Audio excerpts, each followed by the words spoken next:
Ògbómọ̀ṣọ́ ni mo ti jí mọ́tò àtọ̀kadà táwọn ọlọ́pàá torí ẹ̀ mú mi.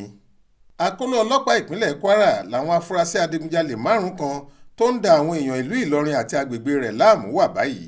Lóru ọjọ́ Ẹtì Friday ọjọ́ kẹsàn-án oṣù kejìlá yìí ni kọmíṣánná ọlọ́pàá ní Kwara Paul Odama ṣàlàyé fáwọn oníròyìn nílùú Ìlọrin pé ọwọ́ wọn ti tẹ àwọn ògbólógbòó adigunjalè méjì kan, Mi-Jimoh tí ìnagijẹ rẹ̀ ń jẹ́ Abu Carrot àti Abdulwaheed Mutador Ọlámilékan ní ọjọ́ kẹfà oṣù kejìlá ọdún 2022 lópòpónà Madi Gáàsàká nílùú Ìlọrin pẹ̀lú ìbọn àgbélẹ̀rọ kékeré kan tí wọ́n fẹ́ lọ fi digun ja àwọn ọmọ ẹgbẹ́ ìfẹ́sowápọ̀ Social Club lólè lágbègbè náà. Kọmíṣánná ní ìwádìí fi hàn pé iléeṣẹ́ ọlọ́pàá ti ń wá àwọn ọ̀daràn náà tipẹ́ fẹ̀sùn pé wọ́n ṣekú pa ọmọ ọdún 12 kan lágbègbè Adéwọlé nílùú Ìlọrin tí ìyá ọmọ náà sì fara pa yánnayànna ní bí ọdún méjì sẹ́yìn.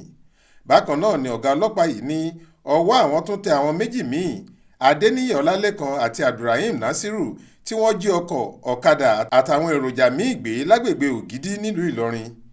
Iṣẹ́ tí wọ́n yàn láàyò ni kí wọ́n fọ́ ilé onílé kí wọ́n sì jí dúkìá wọn gbé lọ. Àwọn ẹrù tí wọ́n rí gbà lọ́wọ́ wọn ni ọkọ̀ ayọ́kẹ́lẹ́ Toyota Sienna kan, ọkọ̀ ayọ́kẹ́lẹ́ Toyota Corolla kan, ọ̀kadà 4, tẹlifíṣàn plasma kan, jẹnẹrétọ̀ 3, báàgì 5 àti bẹ́ẹ̀ bẹ́ẹ̀ lọ. Bákan náà ni wọ́n tún mú ọmọ Ìgbò kan, Friday Ugwu, tó ń gbé ní agbègbè Ẹyẹ́nkọrin tó máa ń bá wọn ṣe ìwé ayédèrú tí wọ́n fi ń rí gbogbo ọkọ̀ àti ẹrù tí wọ́n bá jí kó tà.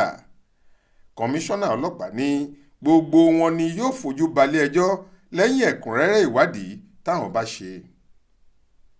Ibrahim Alágúnmu ló ṣàkójọ ìròyìn yìí fún iléeṣẹ́ tẹlifíṣàn Aláròye online. Faith Adébọ́lá lóníròyìn.